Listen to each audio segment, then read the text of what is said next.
Wala.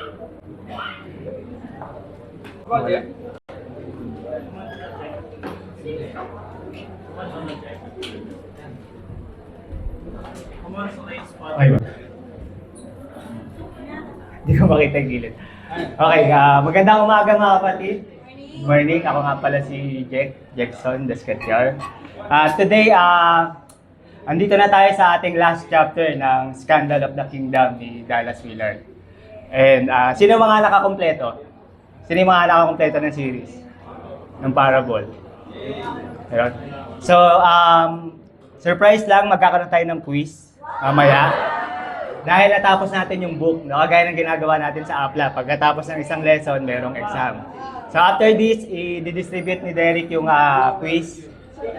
Huwag kayong mag-alala yung mga hindi makakapasa. May makeup lesson mamaya. Diba? 1:30, yung mga bagsak. Attend kayo ng makeup lesson, makeup class. Okay, so sobrang hirap dito.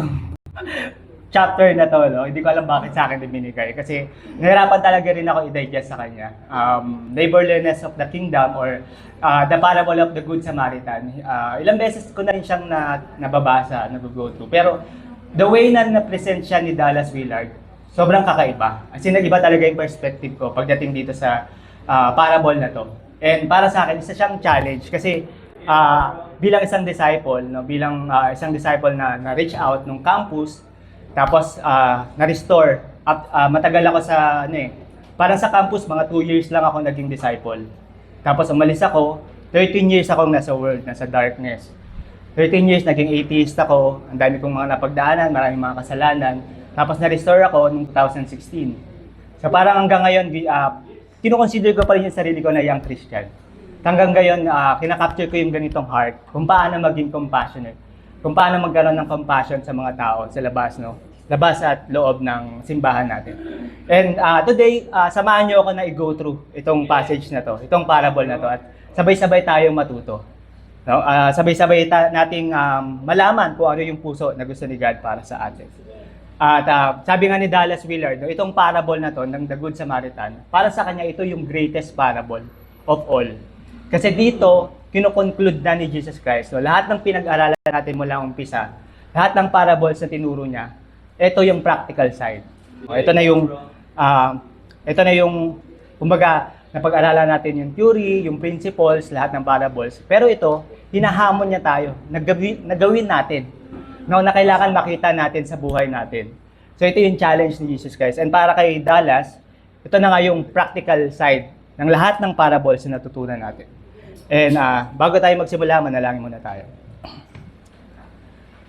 Panginoon naming Diyos na makapangyarihan sa lahat, tunay nga po na kayo ang Diyos na buhay, kayo ang Diyos na aming pinupuri at sinasamba ngayong umaga ito, God. Ngayong umaga na ito, God, dinadalangin lang po namin na bigyan niyo po kami ng puso na mapagkumbaba, Father. Lahat po kami dito ay inyong mga anak, inyong mga disciples, God. At nawa, God, magkaroon lang kami ng puso na naaayon sa inyo, God. Palambutin niyo po yung heart namin. I-mold niyo po, Father God, na maging kagaya ni Jesucristo, God. Na maging kagaya nitong Good Samaritan na pag-aaralan namin today, Father.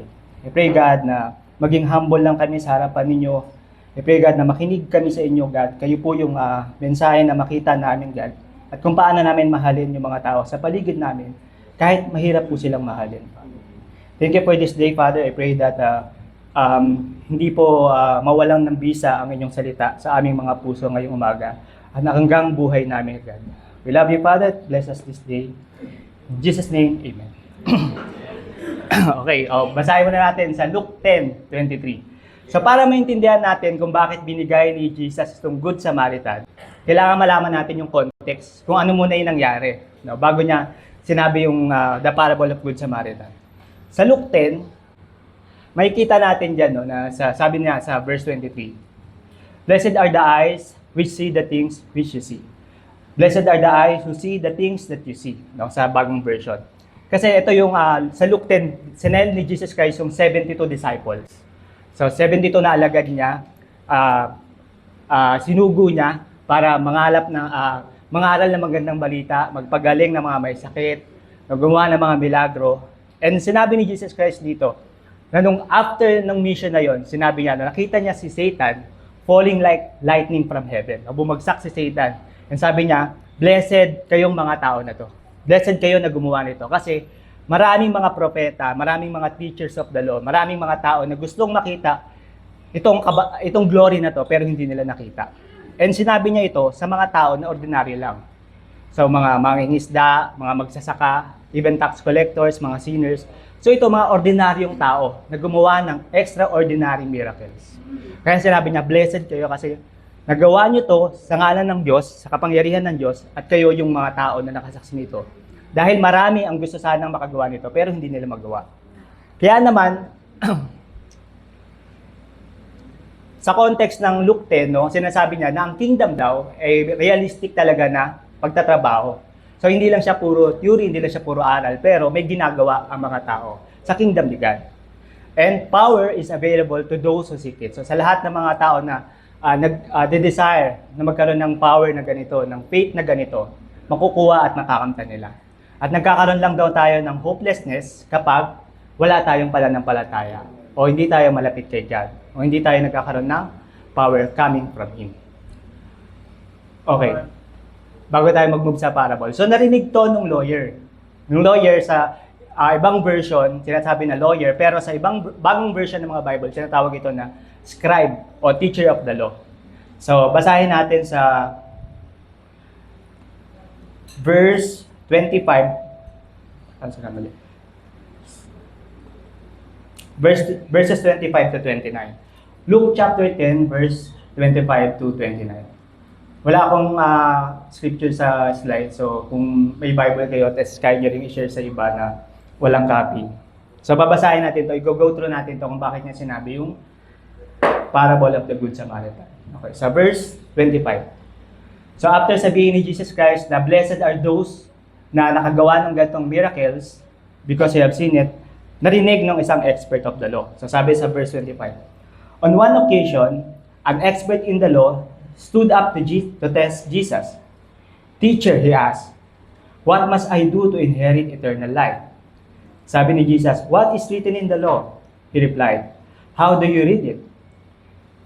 He answered, love the Lord your God with all your heart and with all your soul and with all your strength and with all your mind. And love your neighbor as yourself. You have answered correctly, Jesus replied. Do this and you will live. But he wanted to justify himself, so he asked Jesus, and who is my neighbor? So tigil muna tayo doon. So nung narinig ng expert of the law na, bakit itong mga ordinaryong taong to, blessed sila. Ako na nag-aaral ng Biblia, ako na kaya kong memorize, kaya kong sulat yung law. Bakit ako hindi ako blessed? So nag-stood up siya, sinabi niya kay Jesus, ano ba yung kailangan kong gawin para magkaroon ng salvation? So tinest niya. Yung testing na sinasabi dito is parang exam lang. Tinetest niya si Jesus. So Jesus, ano yung true or false? Ano yung sagot dito sa tanong ko na to? Ano ba yung kailangan kong gawin para makuha ko yung salvation? And then binalik sa kanya ni Jesus yung tanong. Sabi ni Jesus, ikaw yung lawyer, ikaw yung scribe. Ano ba yung nakasulat sa law? Ano bang nababasa mo? So hindi sinagot ng direkta ni Jesus kung ano yung kailangan niya gawin. Pero tinanong niya, kasi ikaw yung expert eh. Diba? Ikaw yung nag-aral niya mula pagkabata mo. Alam mo yan, kahit tuldok lang ng scripture, alam mo. So ano ba yung sinasabi? So sinabi niya yung greatest commandment. No? Sabi nung teacher of the law, love the Lord your God with all your heart, with all your soul, and love your neighbor as yourself. So sabi ni Jesus, o yun naman pala eh, alam mo naman pala eh. So love your neighbor as yourself. Ngayon, nung sinabi nung lawyer yun, no? So tama yung sagot niya. Nung sinabi niya na love your neighbor as yourself, nagkaroon ng kurot sa puso niya. Kasi alam niya na hindi niya nagagawa yun. Alam niya yung law, alam niya yung napag-aralan niya, pero hindi niya ginagawa. Now, to justify himself before God, before Jesus, nagtanong siya ng question na to, who is my neighbor? Kasi alam niya na hindi niya nagagawa yun eh. Kapag tinanong niya kung who is my neighbor, lumiliit yung circle niya. Kumbaga parang, eto yung mga neighbor ko, eto yung hindi ko neighbor. Eto lang yung mamahalin ko. Eto lang yung mga neighbor na mamahalin ko. Kasi pina-identify niya kay Jesus eh. Sino ba yung neighbor ko? Ano ba yung kailangan kong gawin para ma-inherit yung eternal life? Sino yung neighbor ko? Eto lang. Outside of my neighbor, wala na akong pakialam dyan. No, gina-justify niya yung sarili niya. Kasi alam niya na hindi niya nagagawa yung ganong pagmamahal. So the lawyer's tactic is ask a defining question to narrow the circle of responsibility. So gusto niya lang talagang ma-narrow down kung sino yung mga tao na mamahalin niya.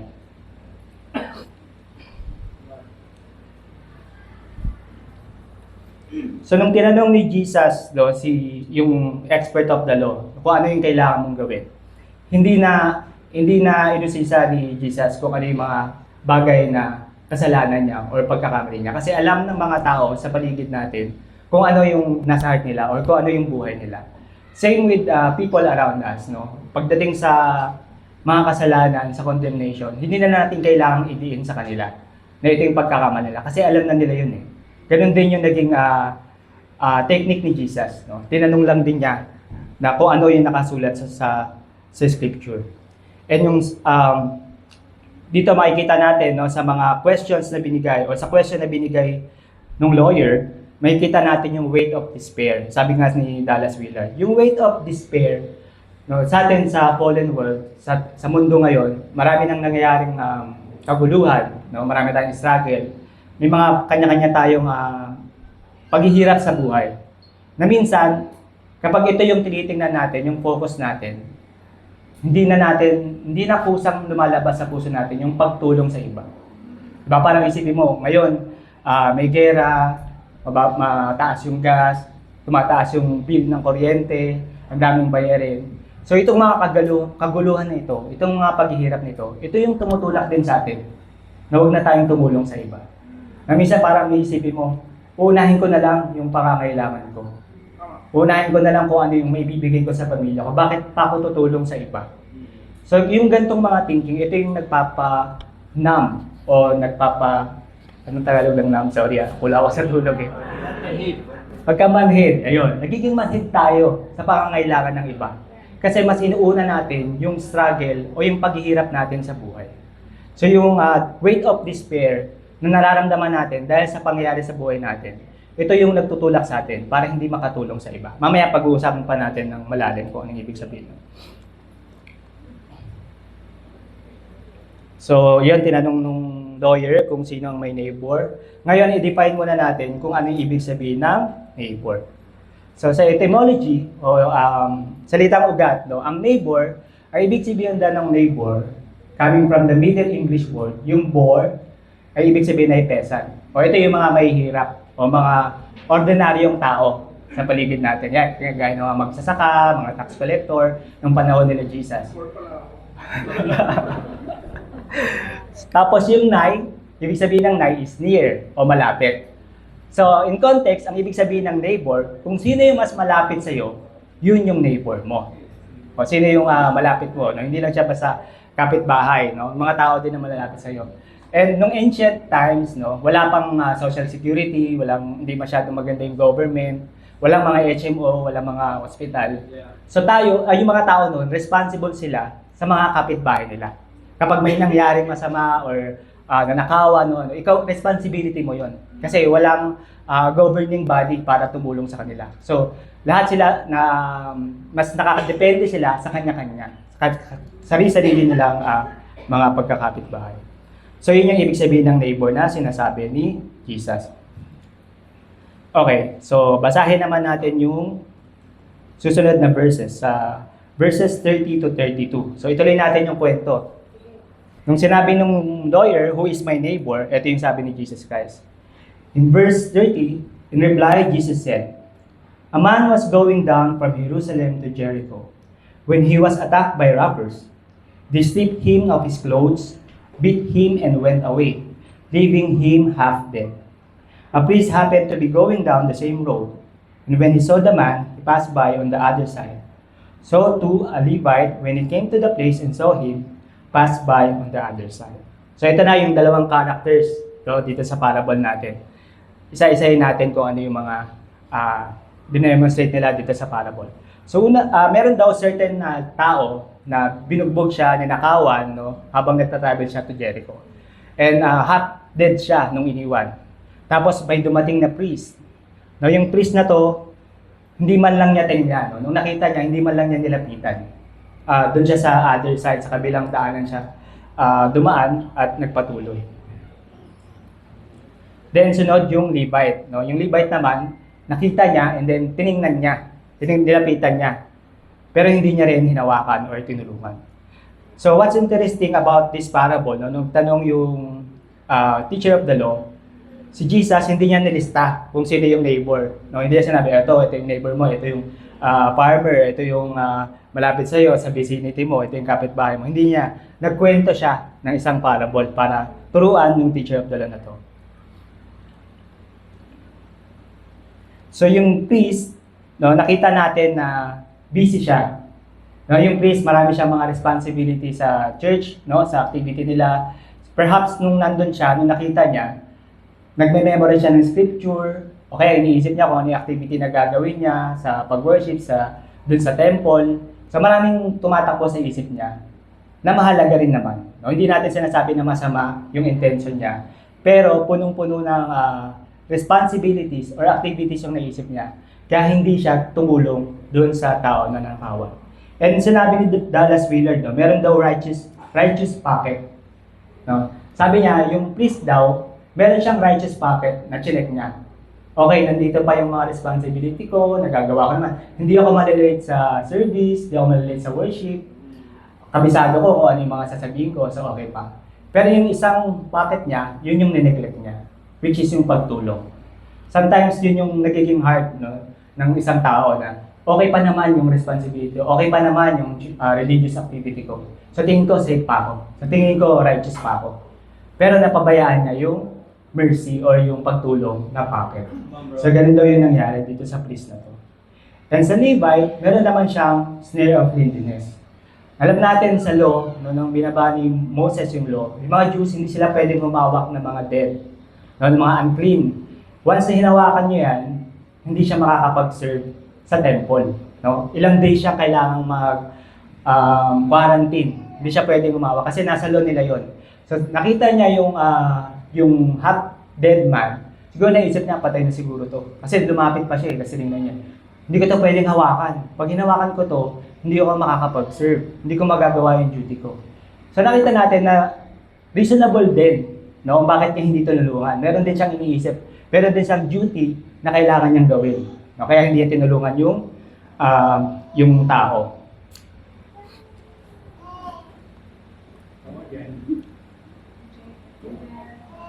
So makikita natin na itong dalawang taong to, meron silang good reasons not to help. But ito yung sinabi ni Dallas Willard. They are learning not to look. Now, minsan sa atin, mas madali na lang hindi tumingin sa mga tao na nangangailangan to avoid responsibility. No, ako, guilty ako dito sa maraming aspekto ng buhay ko. Minsan hindi ko na lang binabasa yung mga news about mga nasasalanta, about mga nahihirapan, no? Kasi feeling ko hindi ko na yan responsibility. No, yun yung nangyari dito sa priest at Levite na to. No? Hindi nila tinignan, hindi man lang nila chinek kasi sa kanila hindi na namin responsibility yan. Meron kaming mas mahalagang bagay na kailangan gawin kaysa sa tumulong sa taong yan. Yun yung naging snare nila o trap nila kung bakit hindi sila nakatulong. Okay, pagpatuloy natin. Sa verse 33 to 37. Sa verse 33, sinabi ni Jesus, "But the Samaritan, as he traveled, came where the man was, and when he saw him, he took pity on him. He went to him and bandaged his wounds, pouring on oil and wine. Then he put the man on his donkey, brought him to an inn, and took care of him. The next day he took out 2 denarii and gave them to the innkeeper. 'Look after him,' he said, 'and when I return, I will reimburse you for any extra expense you may have.' Which of these 3 do you think was a neighbor to the man who fell into the hands of robbers?" The expert in the law replied, "The one who had mercy on him." Jesus told him, "Go and do likewise." So sobrang awesome nung conclusion ng parable na to. Now, si Jesus, as we can see, no, hindi niya, sa ibang version kasi, hindi niya talaga sinabi na good Samaritan. Sinabi niya, a certain Samaritan. What does it mean? No? So, hindi niya gino-glorify o hindi siya special na hero o hindi siya spiritual hero na sinasabi ni Jesus. Pero, natural sa kanya na tumulong. Same din sa atin bilang mga Kristiyano. Hindi natin kailangan maging extraordinary, hindi natin kailangan maging minister, hindi natin kailangan maging leader. Kailangan natural sa atin yun. Yung pagtulong. No, yung Samaritan, he was regarded as, yung mga Jews dati, hindi talaga nila feel yung mga Samaritan. Na para sa kanila, lower race sila. No? Hindi sila kapantay ng mga Jews. Kasi nung panahon na yon, yung mga Israelites, yung mga Jews, no, nag-intermarry sila sa iba't ibang lahi. Which is para sa kanila is kasalanan sa Diyos. So yun yung ginagawa ni Jesus Christ. Kaya siya tinawag na scandal of the kingdom. Kasi kung ikaw yung makikinig nung time na yun, talagang ma-open ka. Bakit ginagamit ni Jesus yung Samaritan? Makasalanang tao yan. O think about this sa atin, sa modern times natin ngayon. Sino yung mga Samaritan sa buhay nyo, sa mundo natin ngayon? Na mahirap mahalin, na sa tingin nyo makasalanan, na hindi deserve si Jesus, hindi deserve maging disciple. No, yun yung isipin nyo. Ito yung Samaritan na yun. Pero ginamit siya ni Jesus. Na itong Samaritan ito yung merciful. Ito yung mas nakakatulong. Ito yung mas nagmamahal. So ganun siya ka-scandalous. Ganun siya parang hinuhukay yung kalooban mo. Bakit itong Samaritan yung ginagamit ni Jesus? No? Makikita natin sa gospel, maraming beses ginamit ni Jesus sa Samaritan, di ba? Nakipag-usap pa siya sa Samaritan woman na nasa well. Ganun ka binabago ni Jesus yung pagtuturo ng mga panahon na yon. And hanggang ngayon, no, mararamdaman natin yun. Kaya nga, sabi ko sa sarili ko, hindi siya madaling tunukin itong word na to. Kasi iniisip ko pa lang yung mga tao na hindi ko kasundo. Mga tao na gumawa sa akin ng masama. Ang hirap eh. Parang, paano mo sila tutulungan? Paano mo sila ipagpe-pray? Na pag dumating yung time na sila na yung nangailangan, willing pa ba tayo na magbigay ng tulong at magmahal na ginawa ng Samaritan na to? Okay, secret of the kingdom is compassion. Na ito yung sinasabi ni Dallas Willard. Merong compassion na nararamdaman itong Samaritan na to. And yung compassion is yung you feel with the person. No, nararamdaman mo kung ano yung nararamdaman niya. Alam mo kung ano yung pain niya. Alam mo kung ano yung pangangailangan niya. So ang etymology o salitang ugat ng compassion is yung to feel with, yung literally ibig sabihin, to feel with the same person. So yung Samaritan, inalaw niya yung sarili niya na maramdaman kung ano yung nararamdaman ng taong nanakawan. Kung makikita nyo, talagang buwaba siya sa donkey niya, nilapitan niya, no? Tapos tinulungan niya, nag-pour siya ng oil and wine, ginamot niya yung sugat, tapos sinakay niya doon sa donkey niya, most probably, habang papunta sila doon sa inn, siya yung naglalakad. Tapos yung taong biktima, siya yung nandoon sa donkey na yun. Sin ganun ka-selfless yung heart ng Good Samaritan. And sa atin bilang mga disciples, I pray na ganito rin yung maging puso natin. No, kung paano tayo tumulong, na makita natin na itong taong to, ito yung mahal ni Kristo. No, sinacrifice din ni Kristo yung buhay niya para sa taong to. Kahit sa tingin ko, sa sarili kong judgment, hindi niya deserve. Pero mahal ni Jesus tong taong to. Okay.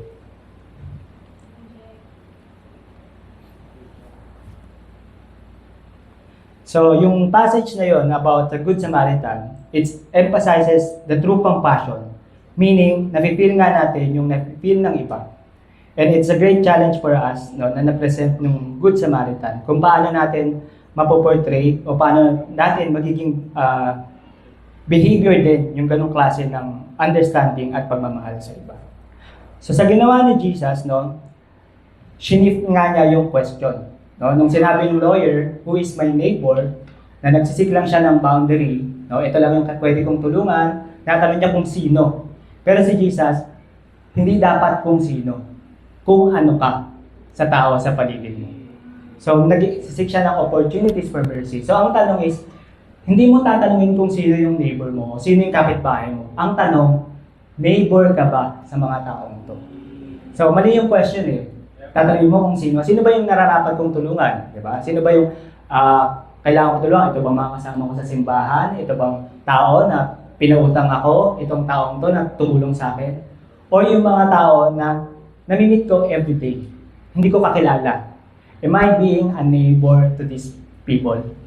So ang tatanungin mo sa sarili mo, hindi mo tatanungin kung sino yung makaka-receive ng mercy mo. Ang tanong, nagiging neighbor ba ako? Nagiging merciful ba ako? So yun sana yung itanong din natin sa sarili natin. Yung neighbor, ito ba yung katauhan na aking pinoportray sa paligid ko? Am I being a good neighbor to other people? Sige, gusto ko lang i-share kung paano ako naging disciple. Alam niyo ba kung paano ako naging disciple? Paano ako na-baptize? Paano ako nagsabi ng paano? Dahil sa pagkain. Siguro marami makakarinig. Sa campus, meron kaming dibo noon eh. Dibo namin. May libreng McDonald's. So, pupunta kami doon. Dahil nga ako walang pera nung college. 17 years old ako noon, first year college. Ang baon ko ay 120. Ang pamasahe ko ay 80 pesos balikan. So 40 pesos na lang natitira sa akin. Wala talaga akong pagkain. So tumasama ako sa Midweek Dibo. Pagdating doon, may libreng fries, may libreng burger. Uy, pwede na. Diba? May coke ka pa, may libreng. Pero itong classmate ko na to, may classmate ako na disciple. Lagi niya ako ni-invite. Sister siya, tapos sabi niya, ay, attend ka ng Bible study, attend ka ng Bible. Siguro maraming beses, pero nag-no ako. Ayoko. Kasi feeling ko, okay naman ako eh. Pero nung first year college ako, ito yung time na sobrang lonely ako. Sobrang wala akong barkada. Kasi nanggaling ako sa high school na puro mga barkada kami. Sila yung mga classmates ko ng elementary hanggang high school. So mga kaklase ko pa rin sila. Pagdating ng college, mag-isa lang talaga ako sa PNU. Wala talaga akong kakilala. Tapos, sa 30 na class, 30 kaming estudyante, 25 doon babae. 5 lang kaming lalaki. So parang, tapos hindi ko pa masyadong kaklose yung 5 lalaki na yun. So wala talaga. Dumating sa point na gusto ko na mag-stop. Kasi ayoko rin maging teacher eh. Ayoko kasi maging teacher ka. Pero one time yun, in-invite ako ng classmate ko. Lagi akong nag-attend ng no, ayoko. Then one time, nakasabay ko siya pa uwi ng bus. Kasi parehas kami sa Cavite umuwi. Tapos parang kumakain kami ng mais. May mais kami. Tapos yung, after ko maubos yung isang mais, nilagay ko lang sa sahig. Pinalo niya ako, uy, huwag mo nalagay dyan. Basura yan. Sabi niya sa akin. Bakit? Pag nilagay ko to dito, kukunin din naman to na maglilinis eh. May conductor na ba na okay lang yan. Sabi niya, hindi, mali yan. Gaya siya, pinagalitan niya ako. So ako, sa isip ko, bakit? May something dito sa, para sa akin kasi iba yun eh, hindi yun natural na parang, kasi nasanay ako sa Cavite na parang sa lang tatapos.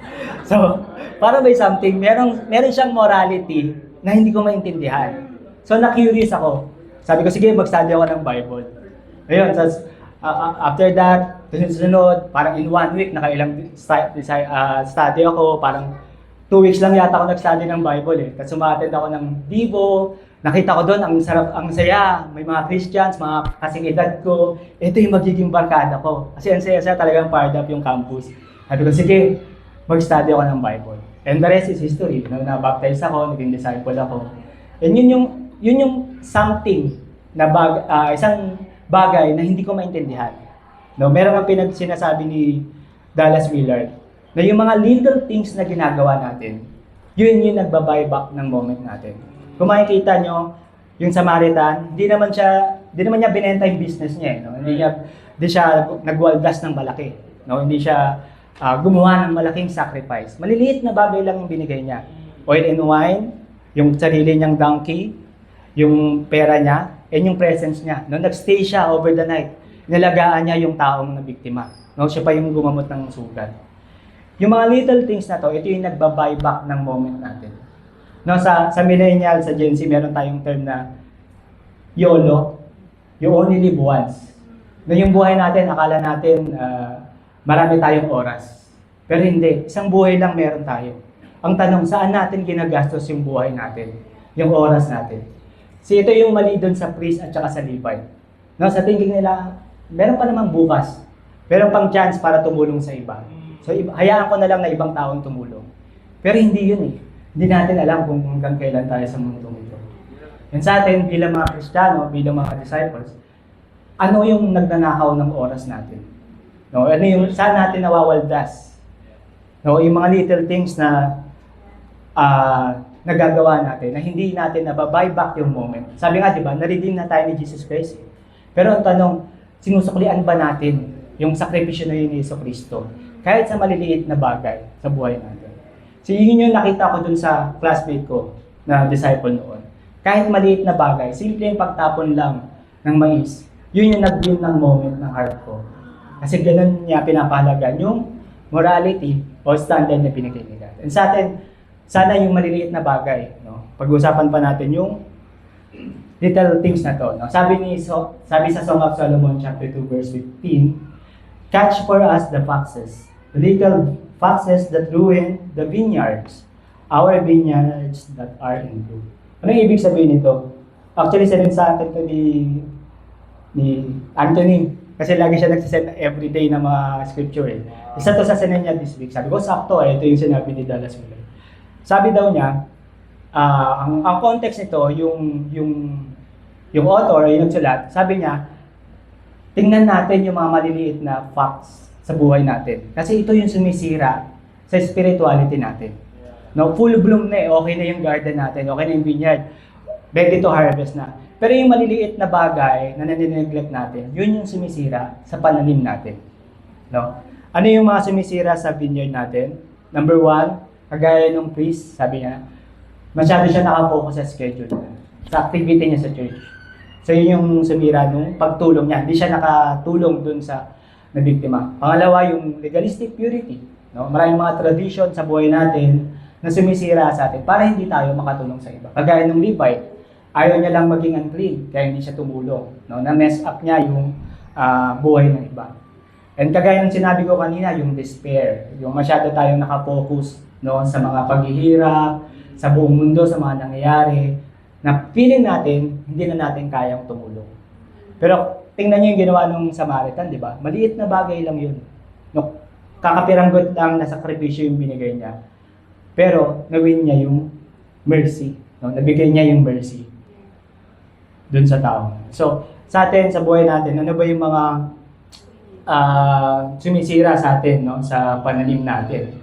No, pwedeng ang social media, yung gadgets, no, pag sobra-sobra na tayong nalululong doon na lang tayo tumitingin. Yan yung mga emotions natin, no, feelings, heart emotions o bad emotions natin sa ibang tao. Napipigil din sa atin tumulong sa iba. Okay, in conclusion, no, si Jesus, shift niya yung questions from who is my neighbor to who am I being a neighbor to?